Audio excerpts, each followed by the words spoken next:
परमेश्वर के नाम की स्तुति हो। आज का समय परमेश्वर ने हमें दिया कि हम सही सलामत हैं और जीवित हैं और प्रभु के नाम की महिमा हम कर पा रहे हैं। और मैं आज सुबह के समय आप सभी को प्रभु यीशु मसीह के नाम से प्रेमी सलाम कहता हूं और मुझे आशा है कि आप प्रभु यीशु मसीह के उस अनुग्रह, उसकी दया और उसकी क्षमा के उसके हाथ के नीचे आप हैं और मुझे विश्वास है कि आप सही सलामत प्रभु के उस वचन के आधार पर अपने जीवन को बिता रहे हैं। मैं परमेश्वर का धन्यवाद देना चाहता हूं।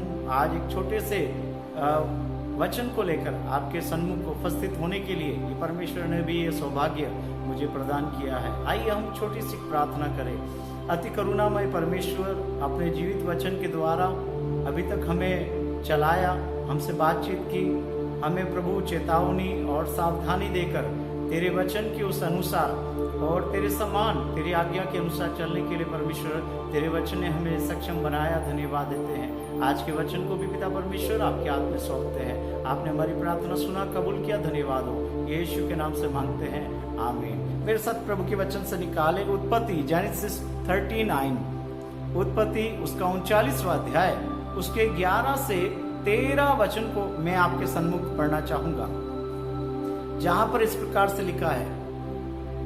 एक दिन क्या हुआ कि यूसुफ अपना कामकाज करने के लिए घर में गया और घर के सेवकों में से कोई भी घर के अंदर न था। तब उस स्त्री ने उसका वस्त्र पकड़कर कहा, मेरे साथ सो।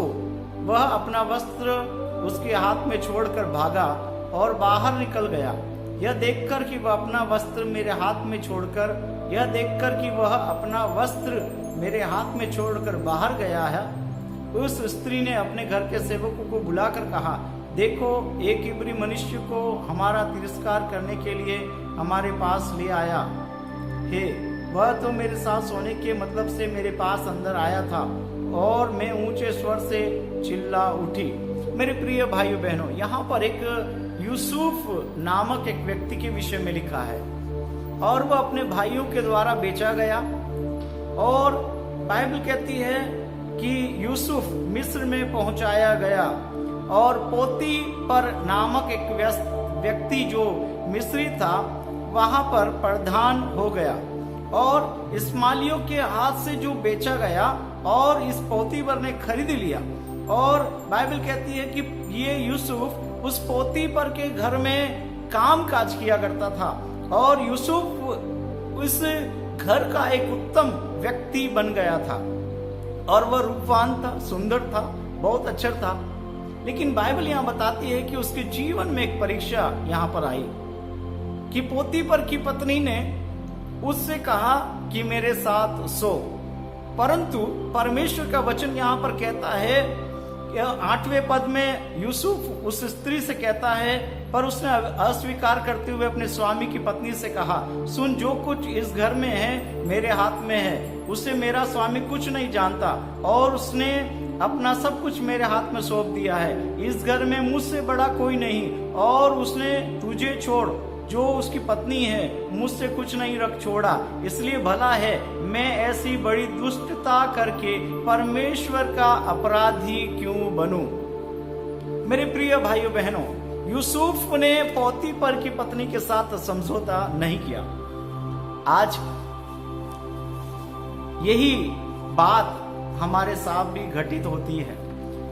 इस अध्याय में यूसुफ ने पोतीफर की पत्नी के साथ समझौता नहीं किया और बाइबल कहती है हम भी समझौता न करें। जो प्रभु के चुने हुए हैं, उसके बुलाए गए हैं, वह भी समझौता न करे। पाप के साथ हम समझौता न करें। इब्रानियों 12 उसका 4 में लिखा है, तुमने पाप से लड़ते हुए उससे ऐसी मुठभेड़ नहीं की कि तुम्हारा लहू बहा हो।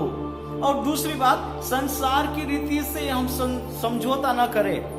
रोमियो 12 अध्याय उसके 2 पद में लिखा है कि संसार के सदृश न बनो, परंतु तुम्हारे मन के नए हो जाने से तुम्हारा चाल चलन भी बदलता जाए।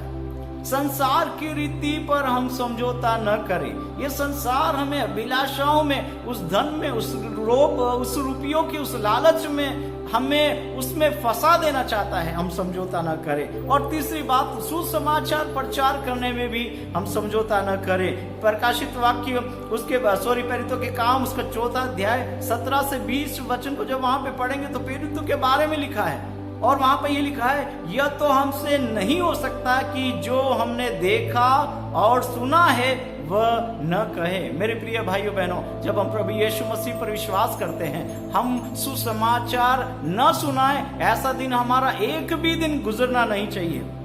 हम समझौता न करें। अच्छे उदाहरण बाइबल के अंदर हम पाते हैं कि लोगों ने समझौता नहीं किया, लोगों ने समझौता नहीं किया। पहला उदाहरण है मूसा, फिरौन के पास गया, परमेश्वर ने उसको वहां पर फिरौन के पास भेजा, और निर्गमन उसका 7 अध्याय उसका 16 वचन में लिखा है, और फिरौन ने इस प्रकार कहना, इब्रियों का परमेश्वर यहोवा परमेश्वर मूसा को फिरौन के पास भेजता है, और ये कहने के लिए भेजता है कि इस प्रकार कहना, इब्रियों का परमेश्वर यहोवा ने मुझे कहा है कि वे मेरी प्रजा और मेरे लोगों को जाने दे कि वे मेरी उपासना कर सके, आराधना कर सके। मेरे प्रिय भाइयों बहनों, मूसा ने फिरौन के साथ समझौता नहीं किया, और आगे लिखा है शुद्धता के प्रति भी हम समझौता न करें। उसके लिए अच्छा हमने वचन पढ़ा, यूसुफ ने पोतीफर की पत्नी के साथ में समझौता नहीं किया, क्योंकि वह जानता था कि जिस परमेश्वर की उपस्थिति में मैं चलता हूं और मैं ये घृणित काम करके मैं अशुद्ध नहीं होना चाहता हूं। उसने पवित्रता वहां पर दिखाई, और वो संसार के लिए अलग किया गया। आगे लिखा है यूसुफ को उस राजा के कैदियों के बंदीगृह में डाल दिया गया। मेरे प्रिय भाइयों बहनों, समझौता नहीं करना, हाँ का हाँ, नहीं का नहीं हमारे पास में होना चाहिए। और बाइबल कहती है कि प्रभु की सेवा में भी हमें समझौता नहीं करना चाहिए। नेहमिया की पुस्तक के अंदर जब हम पढ़ेंगे तो वहां पे लिखा है कि नेहमिया ने उसके विरोधियों से समझौता नहीं किया। उसने बोला कि ये काम मेरे बिना रुक जाएगा और मुझे पूरा करना है, इसलिए मैं इस काम को छोड़कर, परमेश्वर के उस भवन के काम को छोड़कर, परमेश्वर के उसकी दिए हुए काम को छोड़कर मैं तुम्हारे साथ में नहीं आ सकता। तुम जहां हो वहां मैं नहीं आ सकता हूं। मेरे प्रिय भाइयों बहनों, हमारे जीवन में एक लक्ष्य होना चाहिए कि परमेश्वर के काम को छोड़कर हम और कामों में हम न जाएं। पहले परमेश्वर को अपना कामों में हम दर्जा दें, परमेश्वर को हम पहला प्रथम स्थान दें, उसके बाद हम सारे काम करें, क्योंकि परमेश्वर हमसे यही चाहता है कि हम संसार के साथ समझौता न करें। और बाइबल के अंदर पवित्रता के विषय में भी लिखा है। दानियल और उसके दोस्त एक अच्छा उदाहरण है। राजा के उस मेज, उस भोज की उस थालियों में से, उस मेज के उस पात्रों में से वो खाकर अपने आप को अशुद्ध नहीं करना चाहते थे। बाइबल कहती है उन्हें एक कमरे में बंद कर दिया गया। उसने राजा की उस भोजन से खाना सही नहीं समझा, क्योंकि वह पवित्र रहना चाहते थे। और वो कहते हैं, राजा तेरे इस भोज से खाकर हम अपने आप को शुद्धता और उस अपवित्रता में नहीं डालना चाहते हैं, क्योंकि हमारा परमेश्वर हमें पवित्र करने वाला है। हमारा परमेश्वर पवित्र है, इसलिए हम अब पवित्र जीवन नहीं जी सकते। राजा के उस भोज के साथ उसने, दानियल और उसके तीनों दोस्तों ने समझौता नहीं किया। मेरे प्रिय भाई और बहनों, विश्वास और भक्ति में भी हमने देखा, विश्वास और भक्ति के बारे में पुराने नियम स्त्रियों के बारे में लिखा है कि वो विश्वास में और भक्तियों में पाई जाती थी। इब्रानियों की पत्री उसका 11 अध्याय उसके 35 वचन को मैं पढ़ूंगा आपके सामने। पुराने नियम में स्त्रियों ने भी, इब्रानियों की पत्री उसका 11 अध्याय और उसके 35 उसमें ऐसा लिखा है, स्त्रियों ने अपने मरे हुओं को फिर जीवित पाया, कितने तो मार खाते खाते मर गए और छुटकारा न चाहा, इसलिए कि तुम उत्तम पुनरुत्थान के भागी हो जाओ। मेरे प्रिय भाइयों बहनों, विश्वास में वो अपने घराने को, अपने कुटुंबियों को खो दिया, उन्होंने अपने प्रेमियों को खो दिया, लेकिन उन्होंने समझौता नहीं किया। मेरे प्रिय भाइयों बहनों, लोग आज भी प्रभु यीशु के खातिर, उसकी सेवा के खातिर दुख उठाना पसंद करते हैं, विश्वास और भक्ति के खातिर मर जाना पसंद करते हैं। वो कहते हैं कि मेरा जीना मसीह और मर जाना लाभ है। मेरे प्रिय भाइयों बहनों, सुसमाचार के लिए लोगों को बचाने के लिए, कई आत्माओं को परमेश्वर के राज्य में लाने के लिए अपने जीवन को दांव में लगा दिया है। क्योंकि बाइबल में यीशु ने कहा,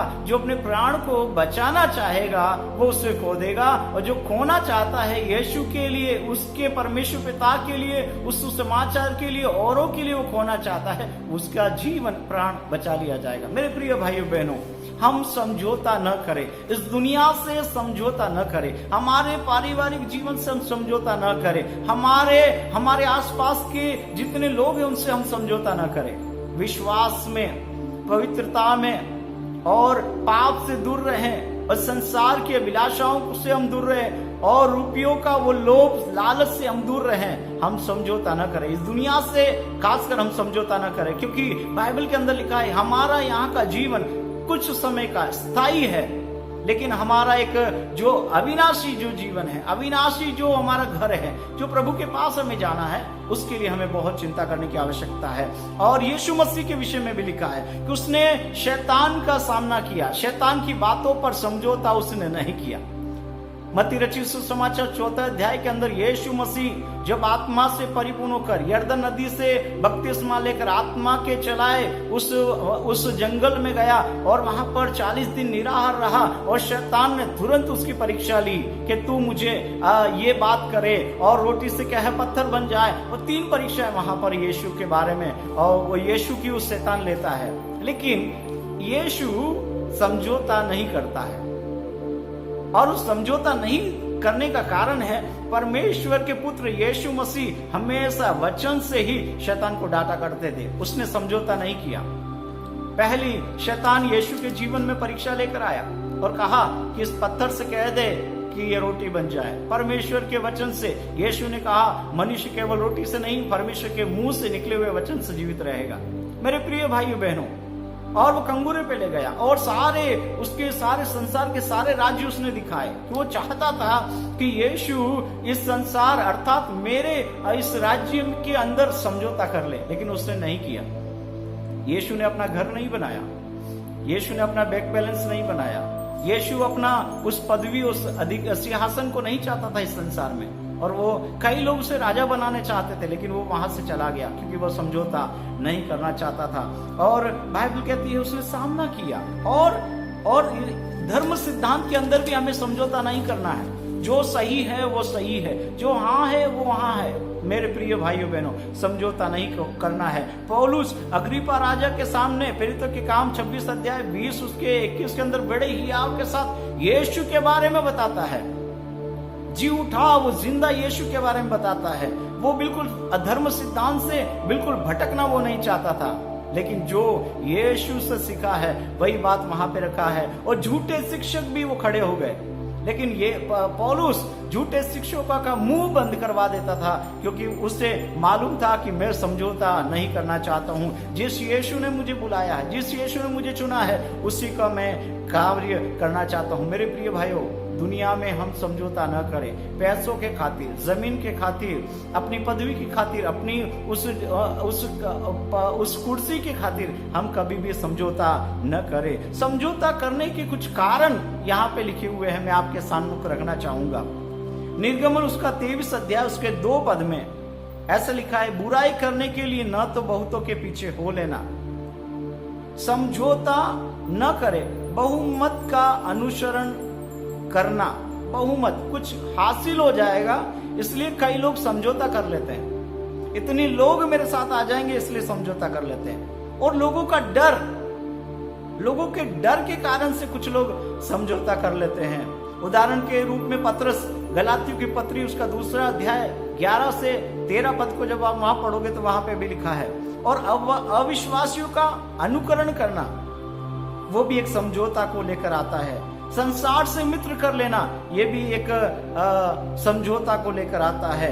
और बाइबल याकूब 4:4, मेरे साथ आप पढ़िए याकूब 4:4, उसमें याकूब अपनी पत्री में बहुत अच्छी तरीके से लिखता है। याकूब उसका 4:4 मैं आपके सामने पढ़ना चाहूंगा। वहां पे लिखा है, हे व्यभिचारिणियों, क्या तुम नहीं जानते कि संसार से मित्रता करनी परमेश्वर से बैर करना है?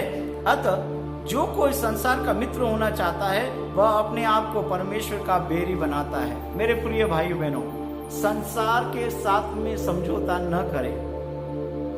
हमारे शरीर, हमारा प्राण, हमारी आत्मा को न बेचे, इस संसार के लिए न बेचे, इस संसार के लिए कभी न बेचे, लेकिन हम यीशु के लिए खर्च करने वाले बने, औरों को हम बचाने वाले बने, औरों को हम प्रभु के राज्य में लाने वाले बने। इसलिए कभी भी हम समझौता न करें। समझौता हम करें केवल यीशु के वचन के आधार पर, यीशु की उस इच्छा के आधार पर, उस पिता के परमेश्वर की इच्छा के आधार पर हम समझौता करें। ये यहाँ पर हमने पढ़ा, यूसुफ ने पोतीफर की पत्नी के साथ में समझौता न करना चाहा, जिसके कारण से वो जेल में डाल दिया गया। लेकिन बाइबल कहती है परमेश्वर उसके साथ साथ रहने वाला था। हालेलुया।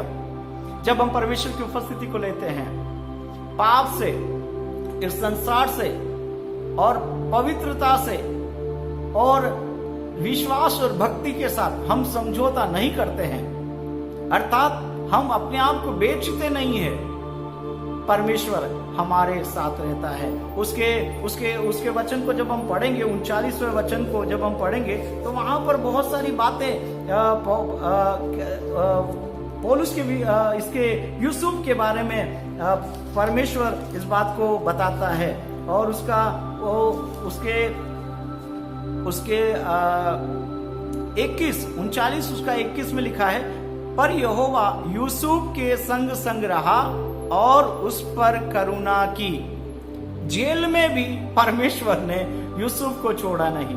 मेरे प्रिय भाइयों बहनों, यूसुफ बचपन से ही अपने पिता इस्राएल अर्थात याकूब का लाडला, और वहां पे लिखा है कि बुराई को लेकर पिता के सामने रखने वाला, दर्शन देखने वाला, स्वप्न देखने वाला और लोगों को अपने परमेश्वर की दिए हुए दर्शन को बता देने वाला व्यक्ति यूसुफ था।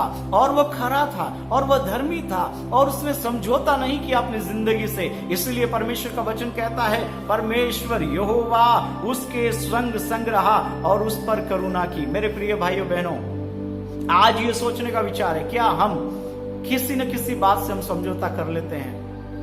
कहीं न कहीं हम हाँ बोल देते हैं, यह संसार के साथ में हम समझौता कर लेते हैं। मेरे प्रिय भाइयों बहनों, ऐसा हमें नहीं करना है। बाइबल कहती है ऐसा हम करते हैं तो हम इस संसार में नष्ट किए जाएंगे, परमेश्वर के वचन को हम टाल देंगे, परमेश्वर की विधियों को हम छोड़ देंगे। मेरे प्रिय भाइयों बहनों, बाइबल कहती है हमें समझौता नहीं करना है। क्या मेल, अंधकार और ज्योति का क्या मेल है? बाइबल इस प्रकार से बताती है, और हमें खरे निकल जाना है। परमेश्वर का वचन कहता है जब हम समझौता नहीं करते हैं इस संसार से, अंधकार से, शैतान की बातों से, इस रूपियों से, लालच से, उस सारी बातों से जो परमेश्वर के विरुद्ध में है, हम समझौता नहीं करते हैं। बाइबल कहती है परमेश्वर हमारे संग संग रहता है और हम पर अपनी करुणा की आशीष उंडेल लेता है। हालेलुया। बाइबल कहती है, और हनोक के विषय में लिखा है, हनोक कई वर्षों तक परमेश्वर के साथ साथ रहा, क्योंकि परमेश्वर उसके साथ साथ रहता है। मेरे प्रिय भाइयों बहनों, इस संसार के साथ हम किसी के प्रति समझौता न करें। प्रभु ने जो काम हमको दिया है, यीशु ने जो कार्य हमको दिया है, सुसमाचार, औरों को बचाना, औरों को उनको परमेश्वर के राज्य में लेकर आने का एक कार्य प्रभु ने हमें दिया है, उसके साथ हमारी जिंदगी का कभी भी समझौता न करें। पौलुस के समान बंदी गृह में रहकर कहता है मैं मसीह का कैदी हूं, उसी प्रकार एक कहने वाले, एक बोझ प्रभु हमें इस प्रकार से आज सुबह के समय प्रदान करे। परमेश्वर का वचन कहता है परमेश्वर हमारे साथ रहेगा। मेरे प्रिय भाइयों बहनों, हम भागे, इस अभिलाषा से भागे, इस संसार के उस ऐस आराम से भागे, कंफर्ट्स को तोड़ देवें, उस आराम की चीजों को छोड़ देवें, क्योंकि हमारा कुछ जीवन जो प्रभु ने हमें दिया है वो दूसरों के लिए एक आशीष का कारण हो जाए, दूसरों के लिए परमेश्वर के उस राज्य में बचाए जाने के लिए हम एक उपयोगी, एक नमक के समान, एक ज्योति के समान बन सके। और परमेश्वर का वचन कहता है वो हमें छोड़ता भी नहीं है, हमें त्यागता भी नहीं है। परमेश्वर, यूसुफ का परमेश्वर हमारे साथ अंत तक भी रहने वाला, हमारी भलाई करने वाला है। आगे जब हम पढ़ते हैं यूसुफ के बारे में लिखा कि वो मिस्र का प्रधान बन गया। हालेलुया। क्योंकि वह परमेश्वर के उन सारी पवित्रता को लेकर चला, परमेश्वर की उपस्थिति को लेकर चला, और कहता है कि जिस परमेश्वर की उपस्थिति में मैं चलता हूं उसमें मैं अपवित्र नहीं होना चाहता हूं। मेरे प्रिय भाइयों बहनों, इस संसार के लिए हमें अपवित्र होने की आवश्यकता नहीं है, हम पवित्र बने रहे। बाइबल कहती है जैसा तुम्हारा पिता पवित्र है वैसे तुम भी पवित्र बनो। उसी प्रकार प्रभु आज हमें पवित्र बने रहने की शक्ति प्रदान करे और संसार से अलग रहने की शक्ति परमेश्वर पिता हमें प्रदान करे और संसार के सदृश नहीं बने, लेकिन हमारे मन के नए हो जाने से हमारा चाल चलन वचन के आधार पर हो जाए, प्रभु यीशु मसीह के वचन के आधार पर हो जाए, उस पिता की इच्छा के आधार पर हो जाए। ऐसी हम प्रार्थना करें और प्रभु से अनुग्रह मांगे। आइए हम प्रार्थना करें। पिता परमेश्वर, हम आपका धन्यवाद करते हैं, इस संसार के साथ हम समझौता कभी ना करने वाले बने। पिता परमेश्वर, जैसा यूसुफ प्रभु पवित्र बना रहा और परमेश्वर तेरी उपस्थिति में बना रहा और पिता परमेश्वर तेरे उस आज्ञाओं वचन के अनुसार चलता रहा, परमेश्वर पिता तेरा वचन कहता है तू उनके साथ रहा। वैसे ही परमेश्वर आज इस वीडियो को देखने वाले सुनने वाले सब पर परमेश्वर तेरी आशीष हो जाए। इस संसार की अभिलाषाएं प्रभु उससे छोड़कर तेरी और आगे बढ़ने वाले बन जाए। पिता परमेश्वर तेरा वचन कहता है विश्वास का कर्ता सिद्ध करने वाले यीशु की ओर ताकते रहें और उसके पीछे उलझाने वाले सारे पाप को दूर करके जिस दौड़ के लिए हमें बुलाया है, जिस दौड़ में हमको रखा है, उसको हम धीरज के साथ दौड़ते हुए तेरे पीछे हम आ सके। पिता परमेश्वर, हम फिर से प्रार्थना करते तेरा अनुग्रह हमारे ऊपर हो जाए कि प्रभु हमारा जीवन पवित्रता से बने रहे, हम पाप के साथ कभी समझौता न करें, सुसमाचार में हम कभी पीछे न हटे। पिता परमेश्वर, हम अपने आप को शरीर प्राण और आत्मा की कभी चिंता हम करने वाले न बने, क्योंकि प्रभु तेरा वचन कहता है जो मेरे लिए खोता है वह बचाया जाएगा। पिता परमेश्वर, वैसा ही एक दर्शन प्रभु आज हमें ये दे और प्रभु और हमें साहस दे और हमें सामर्थ्य दे और अभिषेक दे। प्रभु जी ऐसी हम प्रार्थना करते। पिता परमेश्वर, सुनने वाले तमाम लोगों पर इस वचन के आधार पर तेरी आशीष उंडेल दे। प्रभु जी ऐसी हम प्रार्थना करते हैं। पिता परमेश्वर, यहाँ के सुख और चैन खत्म हो जाएंगे प्रभु, यहाँ की कुर्सियां खत्म हो जाएगी, यहाँ के बहुमत खत्म हो जाएंगे पिता परमेश्वर, लेकिन तेरा राज्य जो परमेश्वर युगान युग बना है उसमें हम प्रवेश करने वाले बन जाए। तेरा ऐसा अनुग्रह का हाथ हमारे प्रत्येक जीवन में हो जाने पाए। तूने प्रार्थना सुना इस वचन के द्वारा, हमें आशीषित किया, धन्यवाद हो। पिता परमेश्वर, हम आदर महिमा हम तुझको देते तेरे बेटे यीशु के नाम से मांगते हैं, आमीन। आप सभी को प्रभु यीशु मसीह के नाम से फिर से एक और बार धन्यवाद देना चाहता हूँ। कुछ कमेंट है तो आप जरूर करें कि अगली बार और हम बेहतर रीति से परमेश्वर के वचन को आपके सम्मुख रख पाएं। आप सभी को जय मसीह की, प्रभु आशीष दे।